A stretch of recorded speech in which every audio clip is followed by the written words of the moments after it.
तो आज के पहले पॉडकास्ट के गेस्ट है प्रेरक शर्मा, जो लोगों को प्रेरित करने का काम करते हैं। नमस्ते। प्रेरित करते हैं यानी आप सभी को पता ही होगा कि ये एक मोटिवेशनल स्पीकर है। जी हाँ, बस कुछ काम करने की कोशिश करता हूँ, कुछ बातें करता हूँ, लोग इंस्पायर होते हैं बस। तो फिर बताइए सर, आप ये सब कैसे कर पाते हो, और मुझे ये भी बताइए कि मैनिफेस्टेशन या डिजायर के बारे में आप क्या सोचते हो। तो आप जैसे सोचते हो आपके साथ वैसे ही होता है। मतलब समझ लो कि आप किसी लड़की को पसंद करते हो और वो लड़की आपसे आकर खुद ब खुद बात करेगी, उसे अपनी तरफ अट्रैक्ट करो। मेरा कहना है कि आप मैनिफेस्ट करो, मैनिफेस्टेशन इज रियल। आपको जिंदगी में कुछ भी चाहिए हो आपको मिलेगा, बस आप मैनिफेस्ट करो। हाँ सर, मैंने ये पहले किया था। देखो आपने ये एग्जाम्पल बताओ क्या हुआ था आपके साथ। तो मैंने मैनिफेस्ट किया था तो वो लड़की खुद से आकर मुझसे बात करने लगी। वाह, मैनिफेस्टेशन इज रियल बोला था ना। मैनिफेस्ट करो, सब मिल जाएगा जिंदगी में आपको। वैसे उसने क्या बोला फिर आपको? तुम हमारे घर पर कचरा निकालने आते हो ना। What exactly. देखो मैंने आपकी खिड़की ली थी ताकि आप सब लोगों को यह बता सकूं कि मैनिफेस्टेशन ऐसा कोई चीज ही नहीं होता। आपको मेहनत करनी पड़ेगी उसे पाने के लिए, खाली भगवान से विनती करके कुछ नहीं होगा। सर कचरा वाला भी तो मेहनत करता है ना। बात तो सही है। हाँ करता है, लेकिन आप उसे पाने के लिए कुछ कोशिश तो करो, कुछ ट्राई तो करते रहो, ताकि एक दिन वो हाँ बोलेगी। Okay cool good. और हाँ, अगर कहीं रिजेक्ट हुए तो हार मत मानना। समझ लो किसी कंपनी से तुम रिजाइन करते हो या फिर किसी कंपनी में गए हो इंटरव्यू देने और वहां से रिजेक्ट होते हो, तो तुम काम ढूंढना छोड़ देते हो? नहीं ना, बिल्कुल नहीं सर। हाँ, बल्कि तुम कोशिश करते हो कि अगली कंपनी में ट्राई करो।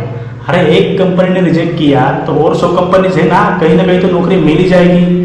वैसे ही प्यार का है, अगर एक लड़की ना कहती है तो और लोग है ना भाई प्यार करने वाले। अगर वो भी नहीं मिली तो कोई ना कोई तो लड़की मिल ही जाएगी भाई प्यार करने वाली। और हाँ, ये मत भूलना कि सबसे ज्यादा प्यार तुम्हें तुम्हारी माँ ही करेगी। Cool, what a thought sir. By the way आप मुझे बताइए कितनी तरह की खुशियां होती है जिंदगी में। देखो खुशी जो है वो एक दिन की होती है, ऐसा मुझे लगता है। ऐसे क्यों सोच रहे हो सर आप? देखो खुश रहना एक आदत है या फिर आपका बिहेवियर है या फिर आपका माइंड सेट है। ये थोड़ा खुलकर बताइए सर आप। ये जो पॉडकास्ट है इसे हम थोड़ा डीप लेकर जाते हैं। देखो कि तुम्हारी शादी तय हुई है ऐसे समझ लो, और कल ही के दिन तुम्हारी शादी है, तो तुम कल के दिन बहुत खुश रहोगे, है ना? जी बिल्कुल, आप शादीशुदा इंसान हो। आप बताओ आप क्या फील कर रहे थे उस दिन? देखो मैं तो बहुत खुश था उस दिन, लेकिन मेरी बीवी रोई थी क्योंकि उसे अपना घर छोड़कर आना पड़ा था। वो एक ही दिन था जब मैं हंसा था और वो रोई थी। उसके अगले दिन से मैं रो रहा हूँ और वो हंस रही है। अब समझ गया सर, एक दिन की खुशी। लेकिन मैंने ये एग्जाम्पल दिया था, इसे कोई सीरियसली नहीं लेगा। जी हाँ, ये पॉडकास्ट है। Yes, we were trying to get more deeper conversations, but इसका मतलब ये नहीं है कि ये सच्ची कहानी है।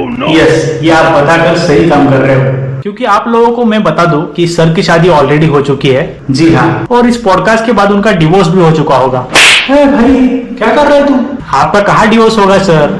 चलो मेरे पास एक सवाल है। आजकल की यूथ जो है वो इसको रिलेट करेगी। तो आजकल जो है कंपटीशन बहुत बड़ा है बाहर की दुनिया में, तो इसके बारे में आप लोगों को प्रेरित करो। फर्स्ट ऑफ ऑल कंपटीशन कहाँ नहीं है? जी बिल्कुल, हर जगह कंपटीशन है। आप अगर किसी को अपना दुख बताने जाओगे तो सामने वाला सुनने से पहले ही अपना दुख बताएगा। बात तो सही वो है। कैसे सर? देखो समझ लो कि मेरे घुटनों में दर्द है और मैं आपको आकर बता दूंगा। सर मेरे भी आजकल बहुत सिर में दर्द हो रहा है। हाँ यही तो बता रहा हूँ मैं कि तुम अगर सामने वाले को बताने जा रहे हो कि मेरा दुख कितना बड़ा है, तो सामने वाला आपके दुख के साथ अपना दुख बताकर कंपटीशन करेगा, बोलेगा तेरे दुख से बड़ा तो मेरा दुख है। समझ रहे हो? कूल सर, लेकिन इसी के लिए आप किस माइंडसेट से चलने की कोशिश करते हो? देखो पॉजिटिव सोचोगे तो सब अच्छा होगा, खाली कुछ ना मिलने के चक्कर में टेंशन लोगे तो बाल गवा दोगे। ज्यादा से ज्यादा क्या होगा, सलो जाने का खर्चा बचेगा, बाकी जिंदगी जैसी है वैसी चलनी। ओके सर, एक सवाल है सर। समझ लो एक छोटे बच्चे ने पूछा है जो बड़े सपने देख रहा है। तो 14 साल का बच्चा बड़ा आदमी कैसे बने, ये बताओ। कुछ नहीं, आपको एक काम करना है, आपको पेपर लेना है और उस पर लिखना है कि मैं एक दिन बड़ा आदमी बनूंगा। ये आपको अगले 10 साल तक करना है। 10 साल के बाद आप बड़े आदमी बन जाओगे। लेकिन बड़ा आदमी बन गए ये कैसे पता चलेगा? 14 साल का बच्चा 24 साल की उम्र में तो बड़ा आदमी कहलाएगा। ओ, 14 + 10 यानी 24, बड़ा आदमी बन गया। मैंने गलत सवाल पूछ लिया सर, मैं पागल हूँ। आप बताइए आपका बचपन कैसा था? देखो बचपन मेरा आधा स्कूल में, आधा घर में, आधा एक लड़की के चक्कर में, और बचा हुआ बचपन बाप के मार में निकल गया। सर आपने लड़की के चक्कर में कहा, मतलब क्या है वो बताइए। देखो जानने के लिए मेरी पूरी लाइफ पड़ी है, लेकिन तुम्हें सिर्फ लव स्टोरी जाननी है मेरी, तो मैं बता ही दूंगा। देखो उस वक्त मुझे अच्छी खासी पॉकेट मनी मिलती थी। मेरे पापा मुझे सबसे ज्यादा पॉकेट मनी देते थे, तो स्कूल में अच्छा खासा अमीर था तब से मैं। तो मुझे तब एक लड़की पसंद आई थी। तुम उसे पहला प्यार कह सकते हो। तो उस लड़की की वजह से मेरा फाइनेंशियल क्राइसिस भी होता था। मतलब इतना अमीर होकर भी मेरे पास 1 रुपया नहीं रहता। वो कैसे सर? मतलब कोई आपको कुत्ते की तरह पीट कर छीन लेता था पैसे? अरे क्या बात कर रहे हो यार, वो लड़की के लिए की हुई इस कैफे यहाँ घूमने के लिए लेकर जाओ, इसके चक्कर में पैसे खर्च होते थे मेरे। गर्लफ्रेंड की वजह से इतना खर्चा होता है सर? अरे तुम नहीं समझोगे, छोड़ो। क्यों सर? अरे क्योंकि गर्लफ्रेंड नहीं है ना तुम्हारी, इसलिए। अरे सर आप तो पर्सनल जा रहे हो अब। और तू क्या कर रहा है भाई? मेरी लाइफ तो जाननी है और मैं तेरी लाइफ नहीं जान सकता। बात तो सही है। माफ कर दो सर। सर आपकी बहुत सारी गर्लफ्रेंड्स रही होगी। अरे मेरे लिए लड़के मरती थी। अगर इन चीजों के लिए केस होता तो मैं तो अब तक जेल में होता। आपकी शक्ल देखकर तो कोई भी मर जाएगा सर। ओह थैंक्स। ओए क्या बोल तू? मस्करी करता है? ओ नो सर, सॉरी, मेरा वैसे मतलब नहीं था sir. No problem, then I will take this as a compliment. सच कड़वा होता है लेकिन कॉम्प्लीमेंट समझकर रख लो सर। ओए तेरी तो।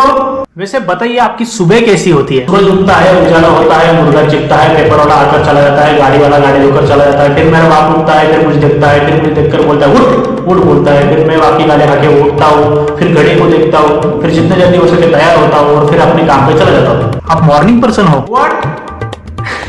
क्या बात कर रहे हो भाई? क्यों नहीं होगे सर आप मॉर्निंग पर्सन? बिल्कुल नहीं भाई, वो इरफान खान का डायलॉग है ना कि हम तो आवारा है, रातें अच्छी लगती है। डायलॉग अच्छा है सर, लेकिन रियलिटी में आपको गिल्टी फील नहीं होता? पहले होता था लेकिन अभी गिल्टी फील करना बंद कर दिया मैंने। अच्छा तो आप ऑडियंस को भी बताओ कि आप ऐसा क्या सोचते हो कि गिल्टी फील ना करे। देखो भाई, आज आपके पॉडकास्ट में आया हूँ, सुबह जल्दी नहीं उठता फिर भी आया हूँ। इसका मतलब ये है कि टैलेंट है मुझ में और मैं डिजर्व भी करता हूँ। हाँ वो तो है। कभी कभार खुद को मानता हूँ कि सुबह जल्दी ना उठकर भी इतना सब कुछ कर पा रहा हूँ, तो सुबह जल्दी उठने लगाता हूँ। फिर तो लगता है आप प्राइम मिनिस्टर ही बनोगे सर। हाँ वही तो, फिर मैं सोचता हूँ क्यों खाली पीएम बनना, जो पीएम है वो अच्छा कर रहे हैं ना, फिर मुझे जल्दी उठने की जरूरत नहीं है। Agree sir. क्या सोचते हो सर आप? सोचने के पैसे नहीं लगते भाई, जैसे चाहे वैसे सोच सकते हो। ओके खुद। देखो सब्र का फल मीठा होता है ये लोग कहते हैं। कुछ गलत है सर इसमें? बिल्कुल भी नहीं, बल्कि मैं ये कह रहा हूँ कि सब्र का फल कुछ भी होता है, सिर्फ मीठा ही नहीं कुछ भी होता है। मतलब बुरा होता है ऐसे कहना है आपको? नहीं मतलब मीठा होता है लेकिन उसी में कुछ भी हो सकता है। सर आप मुझे कोई और एग्जांपल से समझा दो सर। देखो एक सिचुएशन समझ लेते हैं कि तुम्हें एक लड़की पसंद है। बात बात पे लड़की पे आते हो सर आप। हाँ तुम्हें उसकी कीमत पता है इसलिए तुम्हें बता रहा हूँ। ठीक है। और उस चीज की कीमत उसी को पता होती है जिसके पास वो चीज नहीं होती है। सर इतना नहीं सह सकता मैं, बहुत हुआ, कब से सुन रहा हूँ मैं। चलो मैं तुम्हें और एक एग्जांपल लेता हूँ। समझ लो कि तुम्हें कोई लड़का पसंद है। अरे सर हाँ मैं सिंगल हूँ लेकिन इसका मतलब ये नहीं है कि मुझे लड़के पसंद है। हाँ मेरे कुछ दोस्त है जिन्हें मैं खुद से ज्यादा प्यार करता हूँ, लेकिन इसका मतलब ये नहीं है जो आप सोच रहे हो। थोड़ा शांत हो जाओ भाई। आखिरी बार सर, आप पर्सनल मत जाओ नहीं तो पॉडकास्ट यहीं पे खत्म करना पड़ेगा। ठीक है फिर कर दो एंड, मुझे क्या है भाई, तुम्हारा चैनल है, तुम्हारी ऑडियंस चली जाएगी। छोड़ो सर, आपके पास और कोई एग्जांपल है? देखो अभी मेरे पास कोई और एग्जांपल नहीं है, कभी याद आता है तो बता दूंगा, अगले पॉडकास्ट में पूछ लेना या फिर लिख के रखूंगा। लेकिन सब्र का फल सब कुछ होता है ये मैं आपको बता रहा हूँ। You need to believe this. Okay. और एक बच्चों वाला सवाल सर, मुझे सवाल है कि आप अमीर कैसे दिख सकते हो गरीब होकर भी, और फील भी आए और अमीर दिखने भी चाहिए। EMI पे आईफोन ले लो, अमीर भी दिखोगे, फील भी आएगा। ओह सुना है आपको स्पेनिश भी आती है? जी हाँ, मेरे क्रश की फेवरेट लैंग्वेज थी ना, तो मैंने सोचा। अच्छा 1 से 5 तक की गिनती कैसे होगी सर स्पेनिश में? 1, 2, 3, 4 और 5 को क्या बोलते हैं याद नहीं आ रहा है क्या? बहुत दिन हो गए ना भाई कोर्स को गए हुए, तो अभी याद नहीं आ रहा। कंप्लीट किया था ना कोर्स? नहीं आधा किया था, पूरा करने वाला था। आधा ही क्यों किया? जिसके लिए कोर्स शुरू किया वो मर गए भाई। अच्छा गावत।